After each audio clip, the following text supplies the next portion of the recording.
മഹാകുംഭമേളയിൽ പങ്കെടുക്കാൻ രാഷ്ട്രപതി ദ്രൗപദി മുർമുവും പ്രധാനമന്ത്രി നരേന്ദ്രമോദിയും ഫെബ്രുവരി 10-ന് രാഷ്ട്രപതിയും 5-ന് പ്രധാനമന്ത്രിയും പ്രയാഗ്രാജിൽ എത്തും. ഉപരാഷ്ട്രപതി ജഗദീപ് ധൻഖർ ഫെബ്രുവരി 1-ന്, ആഭ്യന്തരമന്ത്രി അമിത്ഷാ ഈ മാസം 27-നും കുംഭമേളയുടെ ഭാഗമാകും. വിവരങ്ങളുമായി എസ് നന്ദഗോപൻ ഒപ്പം ചേരുന്നു. നന്ദഗോപൻ, രാഷ്ട്രപതി, ഉപരാഷ്ട്രപതി, പ്രധാനമന്ത്രി എല്ലാവരും വരികയാണ് മഹാകുംഭമേളയിലേക്ക്.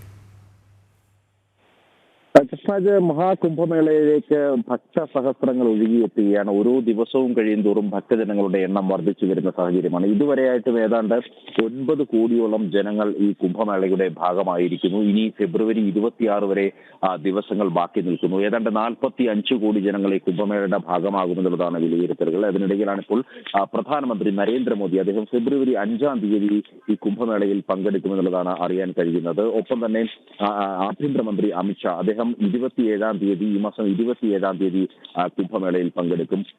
വൈസ് പ്രസിഡന്റ് ജഗദീപ് ധൻഖർ, അദ്ദേഹം ഫെബ്രുവരി 1-ാം തീയതിയാകും കുംഭമേളയിൽ എത്തുക.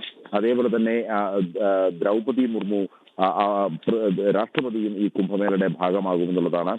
ഒരുപക്ഷെ രാഷ്ട്രപതി ഫെബ്രുവരി 10-ഓടുകൂടിയാകും ഈ കുംഭമേളയുടെ ഭാഗമാകുക എന്നുള്ളതാണ്. ഏതായാലും ഈ VIP സന്ദർശനം പരിഗണിച്ചുകൊണ്ട് തന്നെ മഹാകുംഭ നഗരിയിൽ സെക്യൂരിറ്റി കൂടുതൽ വർദ്ധിപ്പിച്ചിരിക്കുകയാണ്. വിവിധ സായുധ വിഭാഗങ്ങളെ കൂടുതലായി വിന്യസിച്ചു. മാത്രമല്ല, ഇന്റലിജൻസിന്റെ അടക്കമുള്ള സാന്നിധ്യം വർദ്ധിപ്പിച്ചിട്ടുണ്ട്.